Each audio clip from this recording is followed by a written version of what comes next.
Selamat pagi, ada damai. Saya dan Ibu Laura sekali lagi kembali ke Jakarta. Jadi sayang tidak bisa bersama-sama dengan jemaat damai seperti minggu lalu, tetapi paling sedikit bisa lewat multimedia ini, YouTube.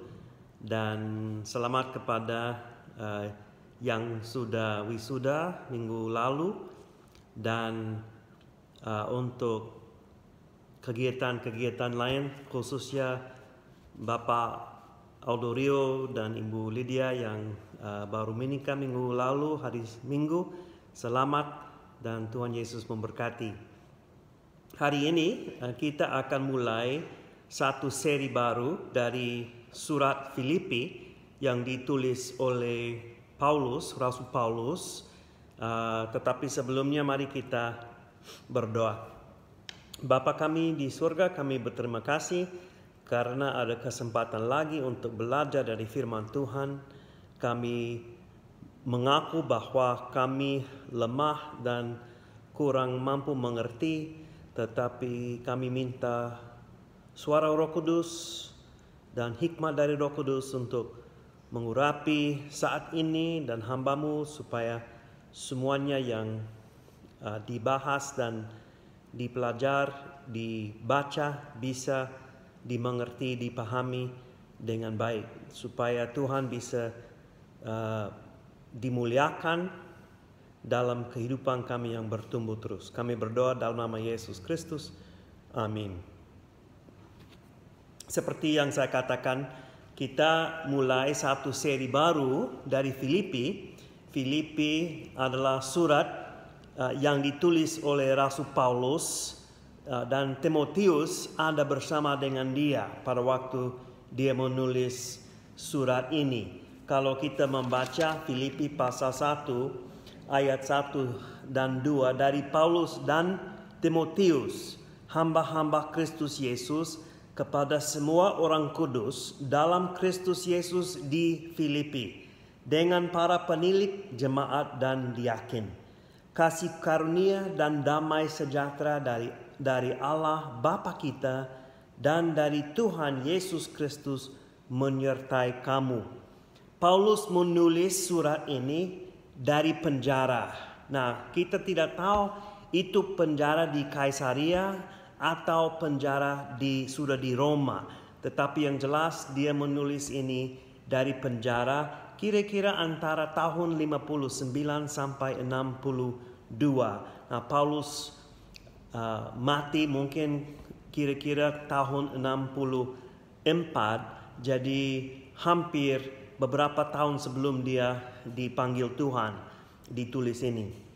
Pada abad yang pertama, kota Filipi sudah tua dengan sejarah yang berarti, penuh dengan sejarah. Kota ini didirikan oleh Alexander Agung dari Yunani, dia kaisar Yunani, dan dia kasih nama Filipi sesuai dengan nama bapaknya, Filipus. Jadi ini secara menghormati bapaknya. Filipi menjadi benteng Roma pada tahun 31. Ini kira-kira waktu yang sama Yesus disalibkan. Dan kota ini menjadi kota yang sangat penting, sangat strategis untuk kekaisaran Romawi. Di situ, di kota ini ada banyak dewa yang disembah dari agama bermacam-macam pada waktu itu. Jemaat Filipi ini didirikan oleh Rasul Paulus pada waktu dia melayani di sana. Ini sesuai yang dijelaskan dalam pembacaan Alkitab yang kedua dari Kisah Para Rasul pasal 16. Jadi ada buah langsung. Lydia adalah orang yang pertama untuk percaya, dan nanti dari penjara di Filipi ada pertobatan kepala penjara yang luar biasa itu. Mungkin bisa dikatakan bahwa sukacita adalah tema besar di surat Filipi. Tetapi di dalam ayat 3-11 di dalam pasal yang pertama ada beberapa tema yang kuat. Kita akan lihat tema kasih dan kasih karunia, dan terakhir sukacita. Dan ketiga tema itu untuk kemuliaan Allah, berfokus kepada Allah. Nah, kalau saya mau tanya saudara-saudari, Bapak Ibu, apa yang bisa di sekeliling kita, apa yang bisa mencuri kasih kita atau sukacita kita atau kasih karunia kita? Kalau bisa dikatakan sesuatu yang bisa mencuri itu, atau mungkin dalam pandangan atau dalam pikiran kita membayangkan bahwa ini mencuri sukacita kita. Dalam bahasa Inggris itu steal my joy, ya, mencuri sukacita kita atau kasih karunia. Kadang-kadang ada keadaan yang di keliling kita.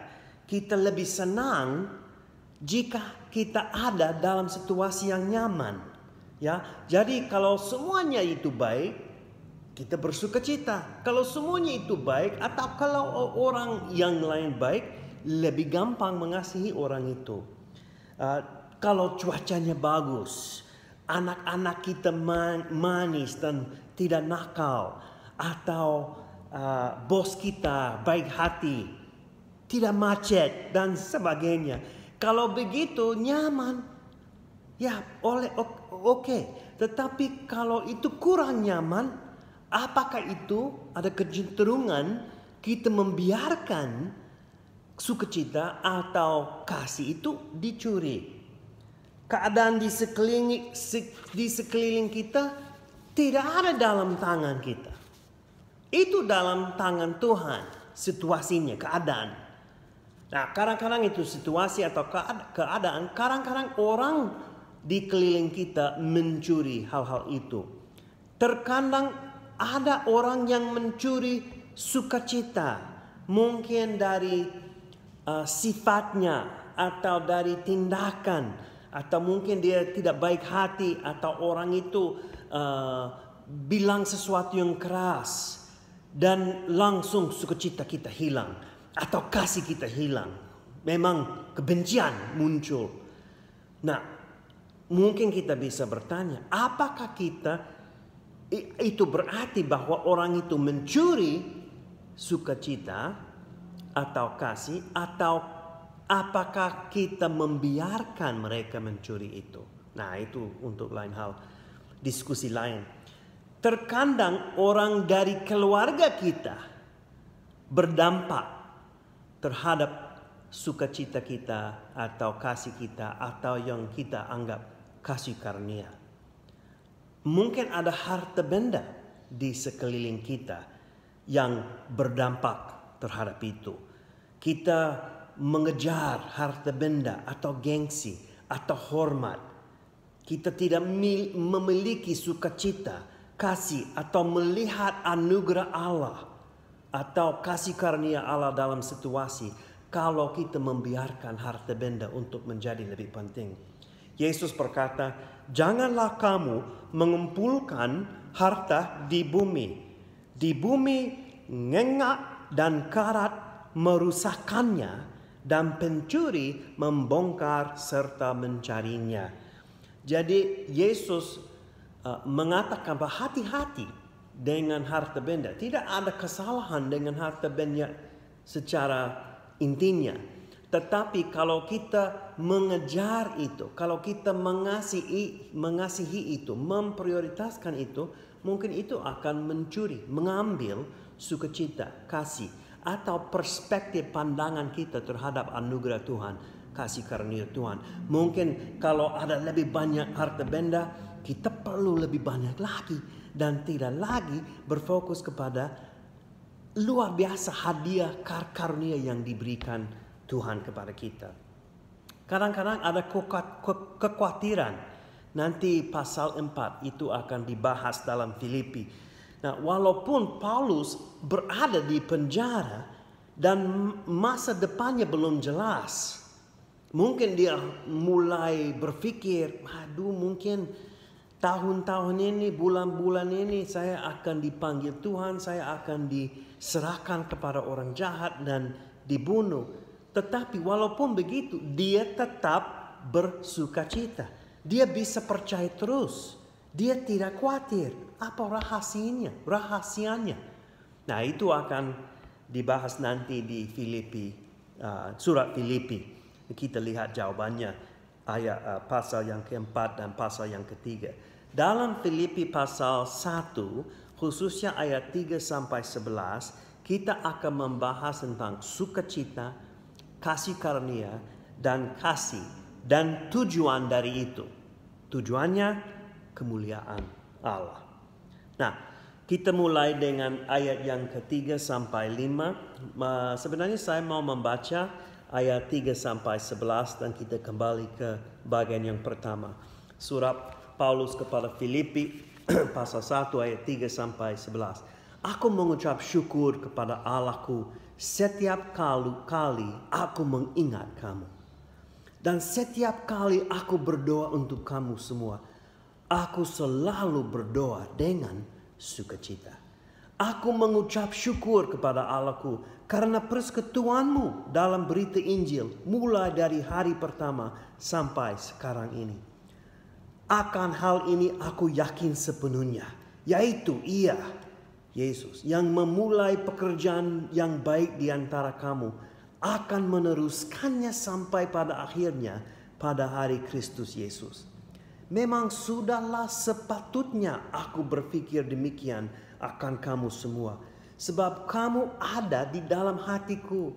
Oleh karena kamu semua turut mendapat bagian dalam kasih karunia yang diberikan kepadaku, baik pada waktu aku dipenjarakan maupun pada waktu aku membela dan meneguhkan berita Injil.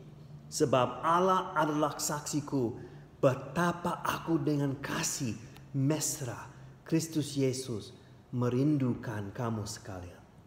Dan inilah doaku, semoga kasihmu makin melimpah dalam pengetahuan yang benar dan dalam segala macam pengertian, sehingga kamu dapat memilih apa yang baik, supaya kamu suci dan tak bercacat menjelang hari Kristus, penuh dengan buah kebenaran yang dikerjakan oleh Yesus Kristus untuk memuliakan dan memuji Allah.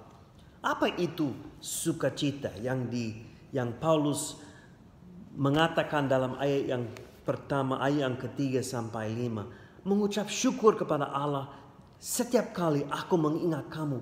Jadi kita bisa membayangkan Paulus menulis surat ini. Setiap kali saya ingat jemaat ini, saya bersyukur kepada Tuhan.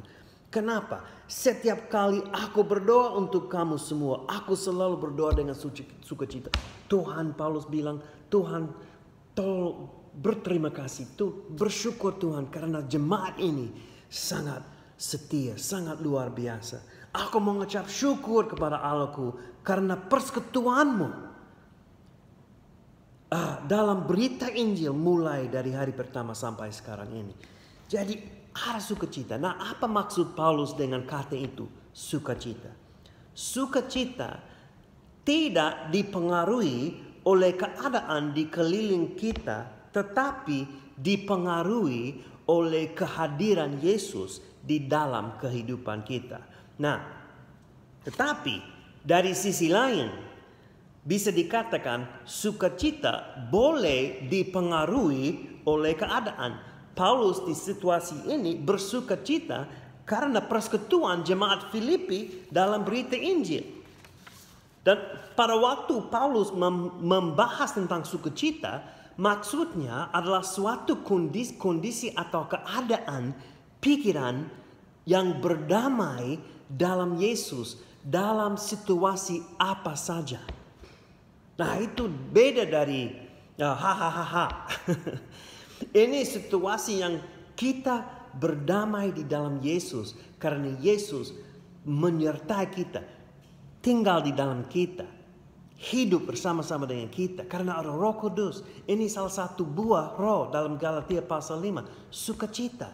Jadi sukacita itu mulai dari Yesus dan ditanami di dalam hati kita, berakar dalam keadaan atau kehadiran Yesus di dalam kita.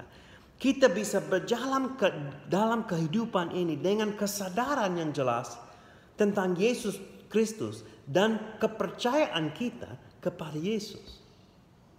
Sukacita ini membantu kita untuk memandang di luar suatu peristiwa atau keadaan kepada Tuhan yang berdaulat, yang sebenarnya berdiri di atas keadaan dan Dia mengontrolnya. Maksud saya begini, kalau saya dalam situasi yang berat atau keadaan yang susah, saya bisa dengan mata rohani, karena Yesus sudah ada, saya bisa melihat lewat situasi itu kepada takhta Tuhan, kepada surga, kepada masa depan yang luar biasa untuk kita semua. Nah, itu menguatkan sukacita. Tetapi kita kembali ke surat ini. Ada persekutuan antara Paulus dan jemaat Filipi yang dekat sekali, yang intim. Dia menjelaskan itu sedikit dalam 2 Korintus pasal 8 dan 9. Kita tidak akan ambil waktu untuk membaca. Tetapi mereka mendukung dia. Mereka mendoakan dia. Jadi ada persekutuan. Dan oleh karena persekutuan itu, Paulus mengatakan, setiap kali aku berdoa, saya bersuka cita. Oleh karena kalian di Filipi. Paulus boleh bersuka cita karena hubungan ini, karena dia tahu hubungan ini memuliakan Allah. Ini sesuai rencana Yesus untuk umatnya, untuk jemaatnya, supaya mereka bersama-sama bisa bersuka cita. Ada persekutuan yang intim, ada hubungan seperti keluarga, saudara-saudari, dan ini tidak bergantung kepada ras atau suku atau warna kulit atau apa saja. Ini bergantung kepada hubungan kita bersama-sama di dalam Yesus Kristus. Nah, itu bisa menguatkan dan mendirikan sukacita itu. Nah, jemaat Filipi setia dalam persekutuan ini, dalam kemitraan ini dengan Paulus. Mereka setia dari hari pertama sampai sekarang ini, katakan Paulus. Sukacita rohani sering disalahpahami. Mungkin ada yang kira, wah kalau saya bersemangat di dalam ibadah, ya itu tidak salah. Tetapi itu bukan langsung tanda sukacita Alkitabiah. Karena mungkin itu berdampak terhadap emosi atau musik berdampak terhadap emosi. Nah, itu tidak salah. Tetapi itu tidak langsung bisa dikatakan sukacita rohani. Sukacita rohani bukan yel-yel, hahaha, lucuan atau apa saja ya. Itu sesuatu yang lebih dalam lagi. Sukacita yang memuliakan Allah adalah sukacita yang berkuasa. Kita bisa lihat cerita ini dalam 2 Tawarik. Pada waktu Raja Yosafat, dia diancam kota atau kerajaan Yehuda diancam oleh bangsa yang lain.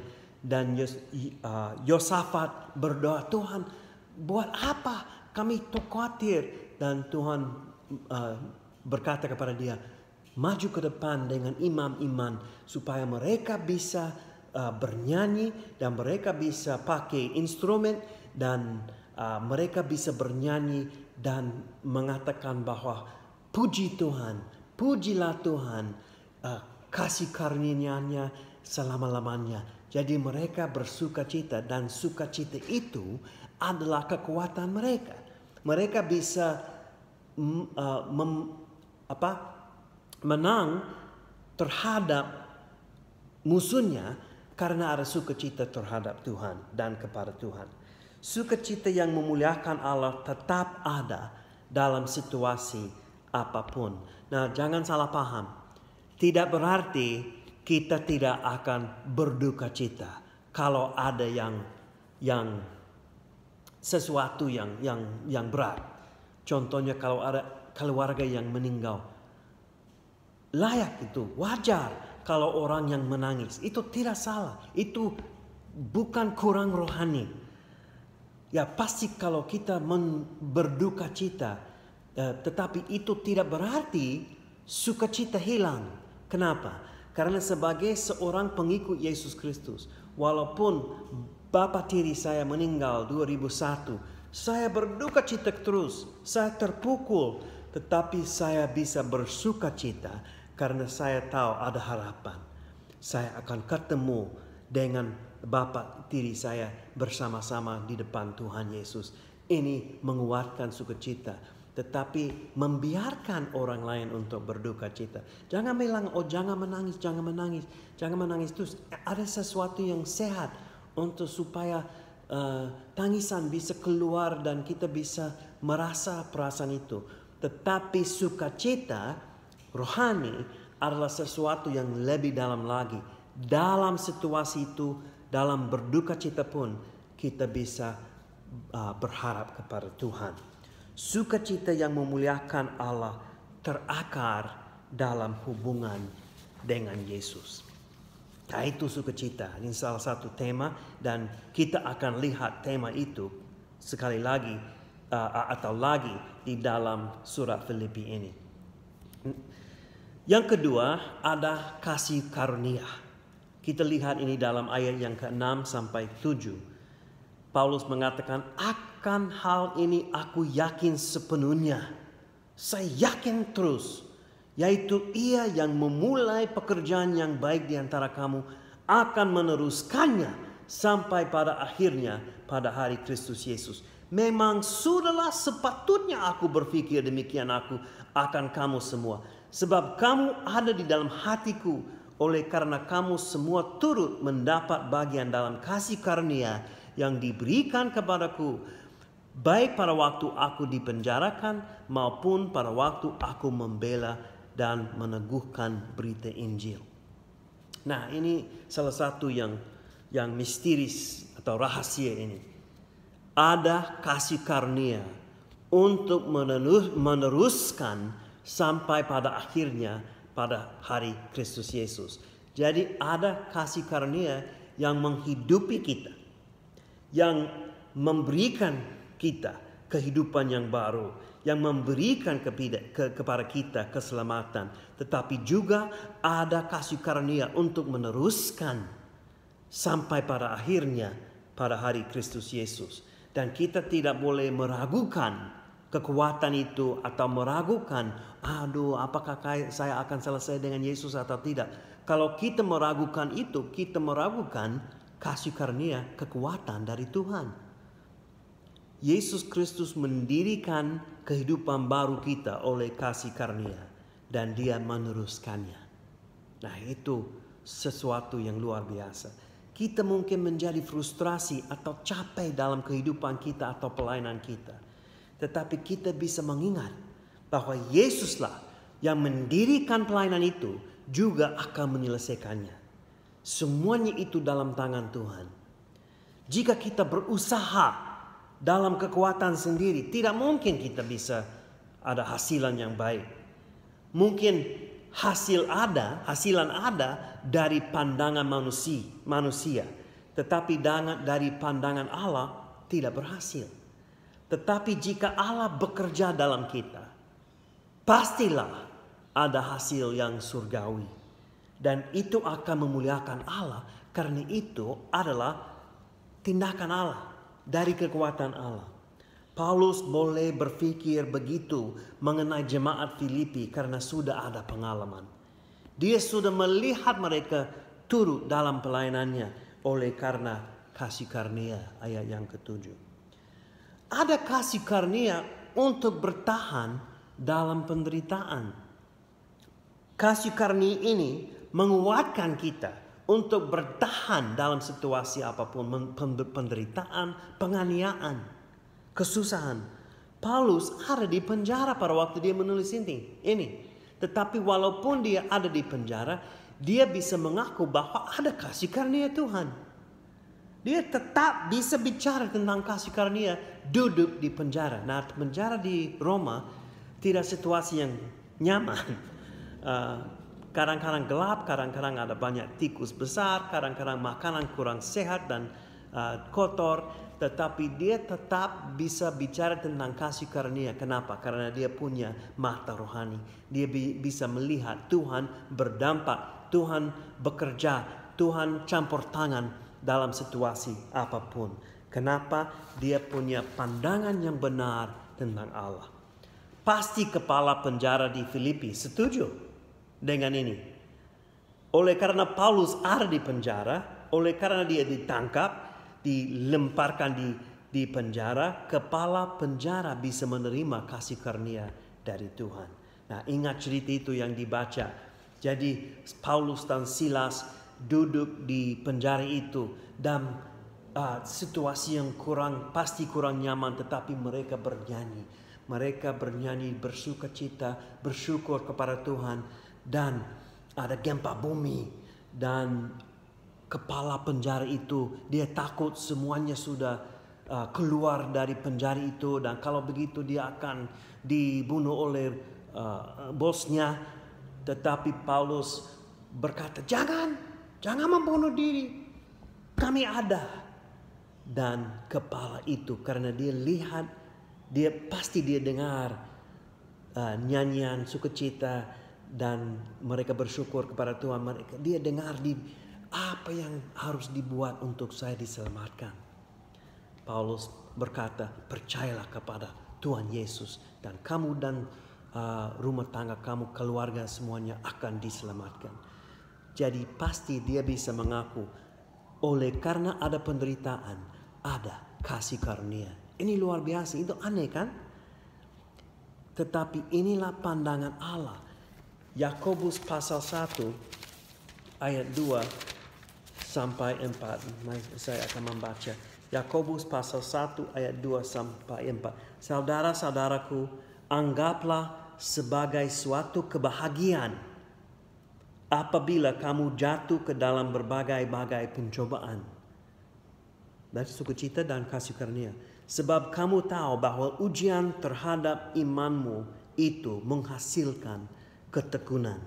Dan biarkanlah ketekunan itu memperoleh buah yang matang, supaya kamu menjadi sempurna dan utuh dan tak kekurangan suatu apapun. Jadi penderitaan bisa berdampak kasih karunia. Ya, nah lihat foto ini. Kalau bisa lihat, saya akan kasih lihat foto ini. Ini Tangkuban Perahu yang ada di Bandung, di Lembang sebenarnya. Dan tempatnya di sini. Lihat di sini ya.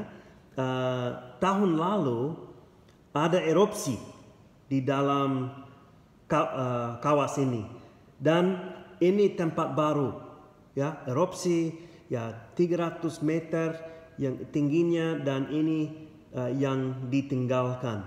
Jadi ada air sedikit di situ yang panas, tidak boleh turun. Saya ada di situ untuk hari solitude, dan saya kira itu luar biasa karena mungkin dari penderitaan itu, ya, dari kesusahan itu, dalam kepanasan itu, ada tempat yang baru. Nah, mungkin ada orang yang lihat itu dan itu jelek ya, itu bahaya. Tetapi mungkin dari pandangan lain kita bisa mengatakan ini indah sekali, ini luar biasa, ini sesuatu yang unik ya, keunikan yang baru. Nah, di dalam kehidupan kita sama. Mungkin ada sesuatu yang susah, yang berat, dan meninggalkan di dalam kehidupan kita, mungkin dari pandangan orang lain itu noda atau sesuatu yang aneh, atau kasihan orang itu begini begitu. Tetapi kalau dari pandangan Allah, itu bisa dikatakan ini keunikan, ini menjadi sesuatu yang luar biasa yang Tuhan akan pakai untuk kemuliaannya. Paulus memiliki pandangan itu terhadap penderitaannya. Juga ada kasih karunia untuk bertahan dalam pembelaan dan peneguhan berita Injil. Paulus mengacu kepada pembelaan berita Injil pada waktu dia mau meyakinkan orang lain mengenai kebenaran Yesus Kristus. Ada kasih karunia jika kita berpartisipasi dalam ini atau mendukung orang lain. Jadi seperti Paulus katakan, maupun pada waktu aku membela dan meneguhkan berita Injil, ada kasih karunia. Karena pasti tanpa Tuhan kita tidak bisa bertahan. Tanpa Tuhan pasti kita tidak bisa memberitakan berita Injil. Tanpa Tuhan kita tidak bisa meneguh. Seharusnya ada kasih karunia dan kekuatan dari Tuhan. Yang ketiga, kita lihat dalam ayat yang 8 sampai 11 adalah kasih dan kemuliaan Allah atau untuk kemuliaan Allah. Ada kasih dalam kemitraan atau persekutuan. Paulus mengatakan, sebab Allah adalah saksiku betapa aku dengan kasih mesra Kristus Yesus merindukan kamu sekalian. Kasih mesra ini dalam bahasa aslinya berarti mengasihi dari dalam, dari perutnya. Jadi ini kursi dalam dunia Yunani, ini kursi seseorang, kursi perasaan seseorang, perutnya. Jadi Paulus mengatakan, aku mengasihimu dengan mesra Kristus Yesus dalam perut saya. Inilah kasih Kristus di dalam Paulus dan lewat Paulus. Dia mengasihi mereka dengan kasih Kristus. Dia sangat serius dengan kasih ini. Sampai dia bersumpah di depan Tuhan. Sebab Allah adalah saksiku. Saya tidak berbohong. Saya jujur. Saya mengasihimu. Memang Paulus mendoakan jemaat Filipi. Supaya mereka bisa bertumbuh dalam kasih seperti ini. Inti doa Paulus adalah jemaat Filipi akan melimpah dalam kasih. Bagaimana? Dalam pengetahuan yang benar dan dalam segala macam pengertian. Kasih ini adalah suatu kasih yang bisa membedakan untuk memilih apa yang baik dan apa yang tidak baik. Tanpa pengetahuan atau pengertian, ada kecenderungan kasih kita akan bergeser atau salah arah kepada sesuatu yang tidak baik. Pengetahuan dan pengertian akan membentuk kasih kita untuk merespon dengan baik dalam situasi apapun. Jadi pengetahuan, pengertian dari mana? Dari firman Tuhan, dari berjalan bersama-sama dengan Roh Kudus, dalam doa. Kita bisa bertumbuh dalam pengertian, bertumbuh dalam pengetahuan, itu akan mengarahkan kasih kita terhadap hal yang suci, hal yang sehat, hal yang baik. Mengapa semuanya ini penting? Kasih sama sukacita dan kasih karunia akan menjadikan kita penuh dengan buah kebenaran yang dikerjakan oleh Kristus Yesus, ayat yang 11. Untuk apa? Untuk memuliakan dan memuji Allah. Seharusnya itu harus menjadi fokus kehidupan kita. Memuliakan dan memuji Allah. Apakah kita terus bertumbuh dalam sukacita, kasih karunia, dan kasih? Bagaimana kita bisa terus bertumbuh? Harus saling mendoakan, sama seperti Paulus mendoakan jemaat Filipi dan dia tahu jemaat Filipi mendoakan dia. Kita sebagai jemaat dan dalam keluarga besar jemaat Tuhan Yesus di Indonesia ini, kita harus saling mendoakan. Saling mendoakan supaya Tuhan bisa terus bertumbuh, mengubahkan hati kita, menguatkan kita dalam kasih sukacita dan pandangan tentang kasih karunia dari Tuhan. Kita harus saling memperhatikan. Kalau kita belum mengasihi seperti Paulus, mesra Kristus Yesus dalam perutnya, kalau itu belum, minta dari Tuhan, memeriksa sendiri, minta Roh Kudus untuk memeriksa hati. Kalau ada kekurangan dalam kasih saya, kalau ada kekurangan dalam sukacita saya, kalau ada kekurangan dalam pandangan saya terhadap kasih karunia Tuhan, kenapa? Dan apa Tuhan tolong ambil itu, tolong ambil semua batu sandungan yang menolak kasih karunia kasih dan sukacita dari Tuhan. Kita harus berfokus kepada Yesus sepanjang kehidupan kita, dan harus hidup dengan tujuan yang jelas dan motivasi yang jelas. Bapak, Ibu, saudara-saudari yang dikasihi dalam Tuhan Yesus, saya baru menyelesaikan rapat dengan tim misi. Ini beberapa orang dari beberapa pulau di Indonesia yang berkumpul di Jakarta. Salah satu orang dari situ itu Pak Todd Adams, yang dia bersama-sama dengan kita minggu lalu di Jemaat Damai. Dan Pak Todd Adams melayani di Papua. Dan sangat setia Bapak ini. Hampir 2 tahun yang lalu anaknya Emily dipanggil Tuhan.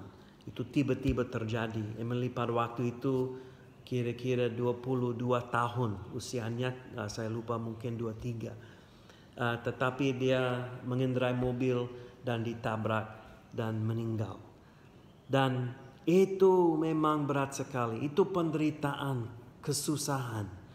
Tetapi apa yang saya observasi, apa yang saya memandang atau lihat dalam kehidupan dan tindakan Pak Todd Adams, dia sejak pada waktu itu dia bertumbuh dalam sukacita. Itu luar biasa. Tidak bisa, itu di luar pembayangan kita. Tetapi dia bertumbuh dalam sukacita. Dia bertumbuh dalam kasih. Dia sabar. Dia mengerti orang lain. Dia mau menjangkau orang lain. Dan dia bertumbuh, nah ini rahasia yang lebih dalam lagi. Dia bertumbuh dalam pemahaman beliau terhadap kasih karunia Allah. Dia bisa lihat bagaimana Tuhan bisa pakai situasi itu. Emily dipanggil Tuhan untuk melanjutkan kasih karunia Allah kepada orang lain. Nah, kadang-kadang kalau ada keadaan yang berat, langsung kita mengeluh. Tetapi mari kita dalam keadaan apapun mencari sukacita, kasih dan kasih karunia dalam situasi itu, supaya kita bisa memuliakan Allah dan memuji Allah. Mari kita berdoa. Bapa kami di surga, kami berterima kasih karena Tuhan sangat luar biasa dan mengasihi kita. Dan Tuhan memberikan kepada kami sukacita. Tuhan memberikan kepada kami kasih karunia dan kasih, karena Tuhan adalah sumber kasih itu. Tolong kami untuk hidup dan bertumbuh dalam sifat-sifat ini. Dan walaupun dalam situasi apapun kami boleh bertumbuh dan percaya bahwa Tuhan yang sudah mulai dalam kehidupan kami akan menyelesaikan itu pada hari yang Yesus Kristus. Saya berdoa dalam nama Yesus Kristus. Amin. Tuhan memberkati Damai